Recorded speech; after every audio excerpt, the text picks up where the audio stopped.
Everyone, स्वागत है आपका ड्रीम से तो एजुकेशन में। मैं विनीता, आपकी एजुकेटर, आपकी ट्यूटर, आपकी टीचर। तो आज हम बात करने जा रहे हैं प्लांट्स की, जो कि हमने कल भी कुछ बात करी थी ना बच्चों।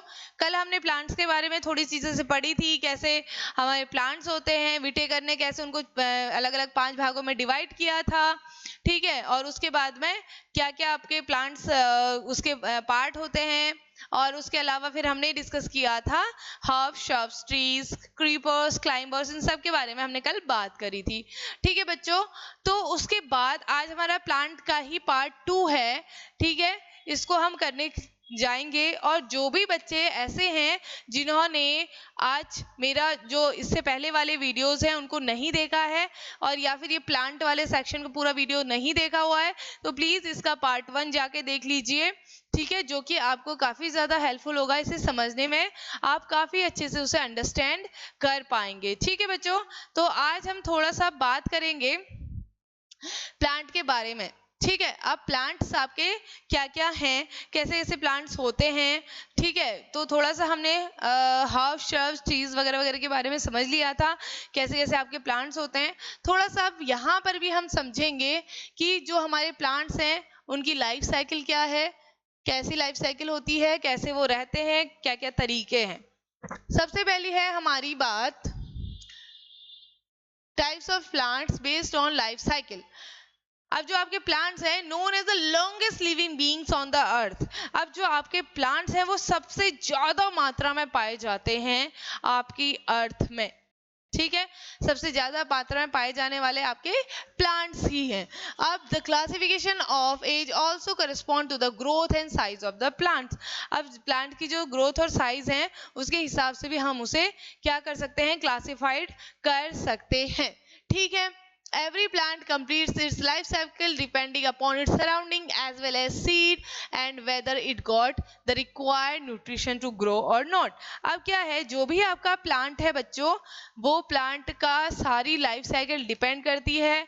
एक तो भैया उसे कैसा न्यूट्रिशन मिल रहा है, सही न्यूट्रिशन मिल रहा है नहीं मिल रहा है ग्रो करने के लिए, और वो अपनी लाइफ साइकिल पूरी तरह जो कैसी सराउंडिंग में वो हो रहा है, कैसा उसका सीड है, कैसे वो जर्मिनेट हुआ है, इन सारी चीजों पे आपके प्लांट की लाइफ साइकिल डिपेंड करती है, ठीक है। दे आर मेनली और 3 types based on the category of the life cycle. Life cycle के हिसाब से हम वैसे डिवाइड कर देते हैं प्लांट्स को 3 कैटेगरी में, एनुअल, बायनियल और पेरिनियल। लेकिन इसके अलावा भी आपकी एक और कैटेगरी होती है, इसको वैसे हम जनरली नहीं लेते हैं, लेकिन जब हम बात कर रहे हैं तो इसको भी साथ के साथ हाथ के हाथ समझाते लेते चलते हैं, ठीक है। तो सबसे पहले आता है आपका यहाँ पर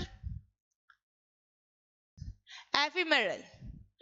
अब क्या होते हैं एफिमेरल्स, तो ये कुछ ऐसे प्लांट्स होते हैं, एफिमेरल ऐसे प्लांट्स होते हैं जिनकी लाइफ साइकिल बहुत ज्यादा कम होती है, ठीक है। जैसे across a few weeks they grow, reproduce and die, ठीक है। इनकी लाइफ साइकिल लगभग आप कह सकते हैं कुछ ही हफ्तों की होगी, फिर वो ग्रो भी कर सकते हैं, उसमें रिप्रोड्यूस भी करेंगे और फिर मर जाएंगे, ठीक है। तो इनकी कुछ ही हफ्तों की हो गई। They just single type of environment, एक सिंगल टाइप ऑफ एनवायरनमेंट में वो रहते हैं। इसके एग्जांपल है आपका रेड ट्रिलियम और ग्रेट वाइट ट्रिलियम, ये सारे आपके इसके एग्जांपल होते हैं, ठीक है। जनरली इसको बहुत ही रेयर लिया जाता है, कुछ ही हफ्ते तक का ये पौधा होगा और कुछ हफ्ते में ये पैदा होके ग्रोथ करके रिप्रोड्यूस नया प्लांट बना के फिर इसकी डेथ हो जाती है। अब इसके बाद अगला आता है एनुअल, जैसा कि उसका नाम है। देखो annual category correspond to these plants that only sustain for more or less then 1 year, जो कि कम से कम 1 साल के अंदर अंदर ही अपनी लाइफ साइकिल को चलाते हैं। थोड़ा बहुत उससे ज्यादा हो जाता है, अदरवाइज इनको हम लेके चलते हैं कि ये अपनी जो इनकी लाइफ साइकिल है वो 1 साल के अंदर अंदर चलती है। एनुअल आपने कई जगह पढ़ा होगा ना, जिसको हम 1 वर्षीय कहते हैं, ठीक है। एनुअल मतलब 1 वर्षीय, जो सिर्फ 1 वर्ष में पैदा होते हैं, ठीक है। Mainly use for growing crops and agriculture. इसके पॉपुलर एग्जांपल्स हैं आपके वाटरमेलन, मेज, ड्यूरम, ये सारी इसके एग्जांपल्स हैं, जो आपकी मक्का हो गई, तरबूज हो गया, ये सारे एक ही साल के अंदर उगते हैं और खत्म हो जाते हैं। बस इनकी लाइफ साइकिल इतनी ही रहती है। अब बाइनियल्स कौन होते हैं भैया? बाइनियल्स यानी कि द्विवर्षीय पौधे, ऐसे पौधे जो कि आपके 2 वर्षों में ग्रो करते हैं। द्विवर्षीय क्या हो गए आपके? द्विवर्षीय। Biennials require 2 years to complete their biological cycle. ये क्या होते हैं? 2 साल लेते हैं एटलीस्ट अपनी बायोलॉजिकल साइकिल को चलाने में। पहले ईयर में क्या करते हैं? ग्रोथ करते हैं, रिप्रोड्यूस होते हैं और फिर डिके कर जाते हैं, फिर वो खत्म हो जाते हैं। एग्जाम्पल जैसे पहले साल में इनमें फ्लावर आएगा, ठीक है, फिर अगले साल में ये ग्रो करेंगे और फिर ये डेथ इनकी हो जाती है। इसके अंदर आपके आते हैं जैसे कैलेटे, हॉलीहॉक, पोटैटो, कैरेट, ये सारे आपके 2 वर्षों में होने वाले क्या है? पौधे। ऐसे ही आपको इसका एग्जांपल शुगर केन भी है बच्चों। शुगर केन, शुगर केन यानी कि गन्ना, ठीक है, गन्ना भी इसका अच्छा खासा एग्जाम्पल है।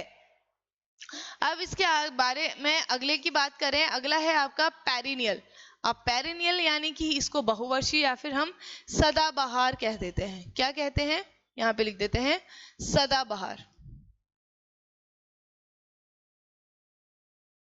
ठीक है, सदाबहार। सदाबहार कौन से पौधे होते हैं आपके? जो कि भैया जिनका लाइफ स्पैन काफी ज्यादा लंबा होता है, ठीक है, वो कंटिन्यू ग्रो करते रहते हैं, सालों साल तक का ग्रो करते हैं और कोई उनकी फिक्स एज नहीं होती है, ठीक है। और आप उसको अगर कट भी कर दोगे तो कहीं ना कहीं से थोड़ा सा वो दूसरी शाखाएं कट कर दो, जड़ से उखाड़ दोगे तो फिर वो खत्म ही हो जाएगा, शाखाएं कट कर दोगे तो फिर वो ग्रो कर जाती है। अब इसके लिए एग्जाम्पल्स आपके स्ट्रॉबेरी, बेसिल, ऑरिगेनो, ये सारे आपके इसके एग्जाम्पल इसके अंदर आते हैं। ये बात हो गई बच्चों इसकी। अब अगली बात करते हैं types of plant based on the seeds. अब ऐसे प्लांट्स जिनको हम डिवाइड कर सकते हैं, अलग अलग कैटेगरी में कैटेगराइज कर सकते हैं, ठीक है, किसके हिसाब से? सीड्स के हिसाब से, ठीक है। Seeds lie the foundation of a plant as their growth mainly क्या होती है? इनकी जो ग्रोथ है mainly relies on the type of seed. Some seeds can be use as food for other living organisms, ठीक है, या फिर मेन, और इनका मेन टास्क होता है ग्रो करके नया प्लांट बनाना। अब देखो जो भी आपके सीड्स हैं, ठीक है, वो आपकी प्लांट के अंदर क्यों ग्रो करते हैं? क्योंकि उसी से प्लांट की जो नई जनरेशन है वो क्या होती है? बनती है, ठीक है। और ये हमारे लिए क्या होता है? हम या फिर दूसरे अदर एनिमल जो हैं उन सीड्स को एज अ फूड भी कंज्यूम करा करते हैं, ठीक है। सीड्स और सीड्स के हिसाब से हम प्लांट्स को 2 भागों में डिवाइड करते हैं, मोनोकॉटलिडेंस और डाइकॉटलिडेंस। मोनोकॉटलिडेंस को कहा जाता है मोनोकॉटलिडेंस को कहा जाता है एक बीजपत्री। क्या कहा जाता है? एक बीजपत्री, ठीक है। वहीं डाइकॉटलिडेंस को कहा जाता है द्विबीजपत्री, ठीक है। having have their seeds in one piece, monocotyledon has a single cotyledon as per their name। Example के लिए राइस है, ऑर्किड है, बैम्बू है, ठीक है। इसको आप डिवाइड यानी कि तोड़ नहीं सकते, 2 अलग अलग उसमें डिवाइड नहीं कर सकते। अब चावल है, चावल कुछ कुछ इस टाइप का होता है, ठीक है, आप इसको 2 अलग अलग भागों में डिवाइड नहीं कर सकते, नहीं तोड़ सकते, ठीक है। तो इसीलिए ये आपका एग्जाम्पल है किसका? मोनोकॉटलिडन का, ठीक है। अब इसके बाद हम बात करते हैं डाइकॉटलिडन की। अब डाइकॉटलिडन क्या होते हैं बच्चों? डाइकॉटलिडन का मतलब है द्विबीजपत्री। क्या होते हैं?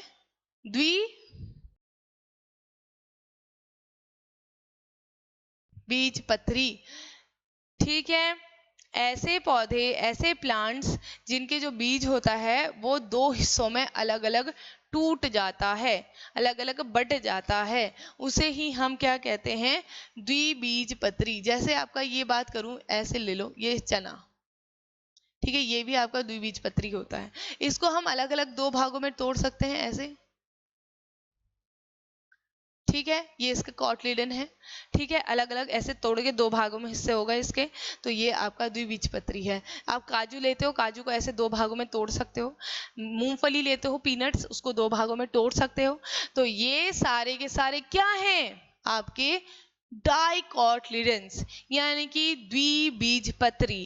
तो हम पौधों को उनकी सीड्स के हिसाब से, उनके बीजों के हिसाब से 2 भागों में डिवाइड करते हैं, जिन्हें हम कहते हैं मोनोकॉटलिडन्स एंड डाइकॉटलिडन्स, एक बीजपत्री और द्विबीजपत्री। ठीक है, ये तो बात हो गई हमारी इसकी। अब आगे बढ़ते हैं।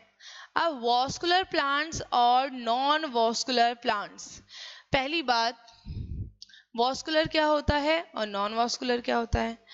वॉस्कुलर प्लांट्स ऐसे प्लांट्स होते हैं जिनको हम कहते हैं ना संवहनी ऊतक, हिंदी में कहते हैं। वॉस्कुलर बंडल्स जिनमें पाए जाते हैं उन्हें हम कहते हैं वॉस्कुलर प्लांट्स। देखो भाई, अब वॉस्कुलर प्लांट्स क्या क्या हैं आपके।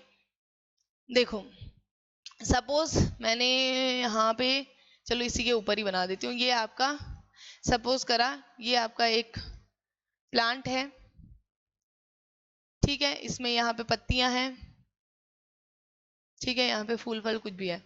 अब ये मैंने सपोज किया आपने कि ये आपका क्या है, एक प्लांट हो गया, ठीक है। अब जो आपके वॉस्कुलर बंडल्स हैं, जो आपके 2 होते हैं, एक होता है जाइलम और एक होता है फ्लोएम। तो जो आपका जाइलम रहता है ये प्रेजेंट होता है आपकी रूट में, यानी कि पौधे की जड़ों में प्रेजेंट रहता है। तो जो भी आपका जाइलम होता है, वो जाइलम का क्या काम होता है, अब यहाँ से जड़ें क्या करती हैं, जो भी जमीन में मौजूद खनिज लवण यानी कि मिनरल्स हैं और जो वाटर है, वो सबको वो क्या करती है, एब्जॉर्ब करती है, अवशोषित करती है, ठीक है। फिर जो जाइलम यहाँ पे प्रेजेंट होता है, उस जाइलम का क्या काम है, जैसे टैंकी होती है ना, टैंक के साथ इतने सारे क्या जुड़े रहते हैं, पाइप्स जुड़े रहते हैं ना, तो वो टैंक में जो पानी रहता है वो पाइपों के थ्रू आपके घरों के अंदर आता है ना, तो वही सेम वैसा ही समझ लो, जो भी रूट्स में आपका जो भी खाना पानी, जो भी खाना तो नहीं, मिनरल्स हैं, खनिज लवण और पानी जो रहता है, वो पानी और खनिज लवण जो आपका जाइलम है, उसके थ्रू वो आपके प्लांट के हर एक पार्ट तक पहुंचता है, चाहे वो रूट हो, शूट हो, स्टेम हो, पत्ती हो, फूल हो, फल हो, हर एक पार्ट तक वो आपका जाइलम क्या करेगा, पानी यानी कि जल और किसको, खनिज लवण यानी कि मिनरल्स को अपना पहुंचाने का काम करेगा। ये हो गई जाइलम की बात। अब दूसरा आता है फ्लोएम। फ्लोएम प्रेजेंट होता है आपकी पत्तियों में, फ्लोएम प्रेजेंट होता है, हिंदी में भी इसे जाइलम और फ्लोएम नाम से ही जानते हैं बेटा, ठीक है। ये आपकी पत्तियों में प्रेजेंट रहता है। अब पत्तियों में क्या बनता है, फोटोसिंथेसिस की प्रोसेस से आपका फूड बनता है, तो जो भी फूड आपकी पत्तियों में प्रिपेयर होता है, उस फूड को फ्लोएम क्या करता है, फ्लोएम यहाँ पत्तियों से लेके प्लांट के हर एक पार्ट तक उस फूड को पहुंचाने का काम करता है, उस खाने को पहुंचाने का काम करता है। जो भी क्या बनता है, ग्लूकोज बनता है ना बच्चों आपका, फोटोसिंथेसिस यानी कि प्रकाश संश्लेषण की अभिक्रिया में आपके जो हरे पौधे होते हैं वो क्या करते हैं, हरे पौधे आपके कार्बन डाइऑक्साइड और वाटर लेके सूर्य के प्रकाश और क्लोरोफिल की उपस्थिति में आपका ग्लूकोज और ऑक्सीजन बनाते हैं, तो उसी ग्लूकोज को आपका फ्लोएम प्लांट के हर एक पार्ट तक पहुंचा देता है। तो ये थे आपके वॉस्कुलर बंडल्स जिनको हम जाइलम और फ्लोएम कहते हैं। तो वॉस्कुलर प्लांट्स क्या होंगे अब, vascular plants are those plants that are green in color and have tissues which are specialized for the purpose of transporting food, water and minerals to all parts of the plant. अब आपके जो vascular plants होते हैं वो ऐसे plants होते हैं जो ग्रीन होते हैं, ठीक है, और उनमें टिश्यूज होते हैं जो स्पेशलाइज्ड टिश्यूज होते हैं जिनको हम जाइलम और फ्लोएम कहते हैं, जो आपके ट्रांसपोर्टेशन का काम करते हैं, फूड का, वाटर का, मिनरल का, इन सब के ट्रांसपोर्टेशन का काम करते हैं। तो ये प्लांट आपके लॉन्गर ग्रो करते हैं, और जैसे एग्जाम्पल है gymnosperm, pines, ferns, angiosperm, sunflower, club mosses, ये सारे इन वॉस्कुलर प्लांट्स के एग्जाम्पल हैं। जिम्नोस्पर्म ऐसे प्लांट्स होते हैं जो कोन बेयरिंग प्लांट्स होते हैं, जिसमें आपके कोन्स आते हैं, ठीक है, उन्हें हम क्या कहते हैं, जिम्नोस्पर्म, यानी कि ऐसे प्लांट जिसमें कोन्स उगते हैं, कोनिफर्स भी इनको कहा जाता है। जो भी आपके हिली एरियाज होते हैं ना बच्चों, हिली एरियाज में इस टाइप की शेप के आपके प्लांट्स होते हैं, कुछ इस टाइप से ऐसे, ठीक है। तो ये क्या करते हैं आपके, इस टाइप की शेप के जो प्लांट्स होते हैं, तो ये क्यों होते हैं हिली एरियाज में, क्योंकि जो भी अगर ज़्यादा स्नोफॉल हुआ, तो ज़्यादा स्नोफॉल होने के बाद जो आपकी बर्फ़ है, वो बर्फ़ क्या है, उस पेड़ पे ना गिरे, अगर उस पेड़ पे रहेगी तो वो पेड़ तो पूरा टूट जाएगा, ख़त्म हो जाएगा। तो इसीलिए ये कुछ इस टाइप के बने होते हैं, ताकि वो सारी की सारी बर्फ़ आपकी कहाँ चले जाए, नीचे गिर जाए। और दूसरी बात क्या होता है, इनकी पत्तियां, जो संरचनाएं होती हैं पत्तियों की, वो नुकीली होती हैं, ठीक है, क्या, ताकि ये ठंड में बर्फ से इनको नुकसान ना हो पाए, इसीलिए नुकीली नुकीली पत्तियां इनकी होती हैं। ये जिम्नोस्पर्म होते हैं। एंजियोस्पर्म ऐसे होते हैं जो फ्लावर बेयरिंग प्लांट, इनके फ्लावर उगते हैं, ठीक है। फर्न्स आपने देखे होगा, कभी नदी तालाब के किनारे चले जाओ, वहां पे इस टाइप का पत्ता सा आपको दिखता है, बहुत सारी इसमें छोटी छोटी छोटी छोटी ऐसे ऐसे करके पत्तियां सी बनती है, बच्चे अपने हाथों में छापते भी हैं, ये फर्न्स होते हैं आपके, ठीक है। सनफ्लावर आपने सबने देखा हुआ होगा, ठीक है। तो यही सारे आपके क्या होते हैं, वॉस्कुलर प्लांट्स होते हैं। और वॉस्कुलर प्लांट्स आपके डेजर्ट एरिया में भी हो सकते हैं, लैंड में भी होते हैं, और दूसरी अदर प्लेसेस में भी होते हैं। The main dominating phase is the sporophyte. अब इसमें जो सबसे डोमिनेटिंग फेज आता है वो होता है स्पोरोफाइट का, ठीक है। अब क्या है, the second is the gametophyte. दूसरा इसका डोमिनेटिंग फेज का गैमेटोफाइट आता है, एक है सेप्रोफाइट। दूसरा आता है the leaves of vascular plants have well defined shape and play an important role in the process of photosynthesis. जो आपके फोटोसिंथेसिस की प्रोसेस होती है, उसमें काफी इंपॉर्टेंट रोल ये वॉस्कुलर प्लांट्स प्ले करते हैं, क्योंकि भैया खाना बन रहा है, पत्तियों में रह के क्या करेगा, पहुंचाना तो पड़ेगा कहीं ना कहीं, और आपकी फोटोसिंथेसिस प्रोसेस के लिए वाटर चाहिए, जो कि जड़ों में है, पहुंचाना तो पड़ेगा ही पड़ेगा पत्तियों तक, क्योंकि पत्तियों में भोजन बन रहा है। तो ठीक है, बहुत ज़्यादा ज़रूरी इनका रोल होता है। और उसके अलावा मैंने कल आपको बताया था, जो भी आपकी पत्तियां होती हैं, उनके निचले सरफेस पे आपका क्या होता है, स्टोमा पाया जाता है, ठीक है। तो इसी स्टोमाटा से आपकी गैसियस एक्सचेंज होता है, गैसों का विनिमय होता है, रंध्र पाए जाते हैं। और ये आपके ऐसे जो प्लांट्स होते हैं, मल्टी लेयर प्लांट होते हैं। ट्रांसपोर्टेशन का काम इसमें आपका जाइलम और फ्लोएम करता है। इसके बाद बात करते हैं नॉन वॉस्कुलर प्लांट्स की। अब नॉन वॉस्कुलर प्लांट्स क्या होते हैं बच्चों, non vascular plants are those plants which do not have a long height. इनकी हाइट ज़्यादा बड़ी नहीं होती है, ठीक है, नॉर्मल हाइट होती है। They are short in height, ये हाइट में काफ़ी छोटे होते हैं। And do not have the required transport system for transporting food, water and minerals. और ये ज़्यादा रिक्वायर नहीं करते हैं ट्रांसपोर्ट सिस्टम के लिए। इसमें क्या होता है, transporting food, water and minerals to other parts of the plant, ये नहीं पहुंचा पाते आसानी से। Such type of plants do not produce, इसीलिए ये ऐसे प्लांट्स होते हैं, इसीलिए फ्रूट्स को प्रोड्यूस नहीं करते, वुड और फ्लावर्स भी नहीं प्रोड्यूस करते। इनको नाम एग्जाम्पल है आपके हॉर्नवर्ड्स, लिवरवर्ड्स और मॉसेस, इसके अंतर्गत आ जाते हैं। Non vascular plants grow on, हाँ, हमेशा जो भी ये नॉन वॉस्कुलर प्लांट्स होते हैं, ये मार्श एंड स्वैम्पी, ऐसे दलदली क्षेत्रों में, मार्शी प्लेसेस में ये उगते हैं, ठीक है। शेडी प्लेस में, मॉइस्ट प्लेस में उगते हैं। जाइलम फ्लोएम तो होते ही नहीं है इसमें, एब्सेंट होते हैं, इसीलिए इसको नॉन वॉस्कुलर प्लांट्स कहते हैं, ठीक है। अब the dominating phase is in non vascular plants is gametophyte. इसमें गैमेटोफाइट आपकी डोमिनेटिंग फेज होती है, जिसमें गैमीट्स बनते हैं। और सेकंड फेज होती है स्पोरोफाइट, ठीक है। लीव्स इसमें होती नहीं है भैया, लीव्स होके भी क्या ही करेंगे वो, क्योंकि वो तो नॉन वॉस्कुलर प्लांट्स हैं, उनमें वॉस्कुलर बंडल्स ही नहीं मौजूद हैं, ठीक है। तो लीव्स भी नहीं होती हैं, therefore they do not have a special function, तो ये स्पेशल फंक्शन कुछ होता ही नहीं है। Non vascular plants do not have a true stem, तो इनके पास ना, अब ये जनरली बहुत छोटे छोटे हाइट में होते हैं चिपके हुए से, इनके पास जनरली इतने बड़े बड़े स्टेम्स नहीं होते हैं, ठीक है। तो ये इतने लंबे लंबे स्टेम्स हैं, तने बने हुए हैं, ऐसा नहीं होता, ये काफ़ी छोटे छोटे ऐसे ग्रो करते हैं ज़मीन पे, ठीक है। तो अब अगली वाली बात आ गई, एक क्वेश्चन इसी के साथ आता है। अब वॉस्कुलर प्लांट्स और आपको नॉन वॉस्कुलर प्लांट्स तो समझ में आ ही गए होंगे क्या क्या होते हैं, ठीक है। इसके बाद हम बात करेंगे थोड़ी सी, how many types of plants are there, कितने तरीके के प्लांट्स आपके यहाँ पर होते हैं।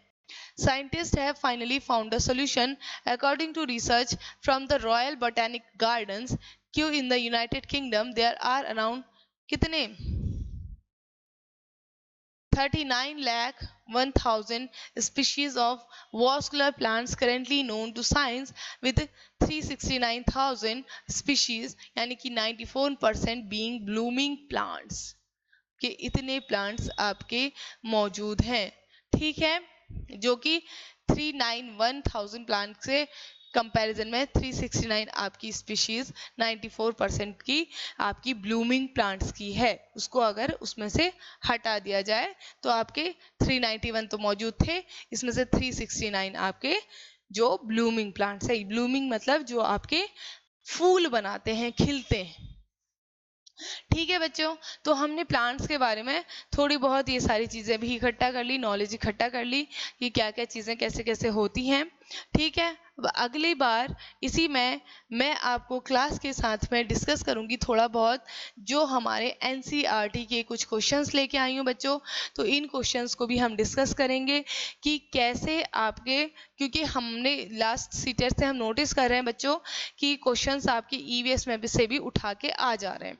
तो अगली पीडीएफ में अगली वीडियो में हम डिस्कस करेंगे कि क्या क्या क्वेश्चंस जो उठ के आपके एनसीईआरटी से आ रहे हैं उसके बारे में हम थोड़ा बहुत डिस्कशन करेंगे, ठीक है। तो तब तक के लिए बने रहिए हमारे साथ, हम हैं ड्रीम सेतु एजुकेशन, हमारे साथ जुड़िए रहिए जिसमें आपको सारे टीचिंग एग्जाम्स की तैयारी कराई जाती है, और जो भी मेरे वीडियोस हैं चाहे वो पेडागोजी के ले लो या फिर ईवीएस के ले लो, ये आपके एग्जाम पॉइंट ऑफ व्यू से काफ़ी ज़्यादा इम्पॉर्टेंट हैं जिन्हें आपको करना ज़रूरी है। तो आप चाहे कोई भी टेट दें, सी टेट दें, मैं कोई भी उत्तराखंड टेट, यूपी टेट आप देते हैं, एस टेट आप देते हैं, तो ये हर एक टेट के हिसाब से काफ़ी ज़्यादा इम्पॉर्टेंट है। तो आप हमारे साथ बने रहिए, ठीक है बच्चों। तो अगले मिलते हैं अब अगले वीडियो में, तब तक के लिए thank you so much. Please like share and subscribe our channel. Thank you so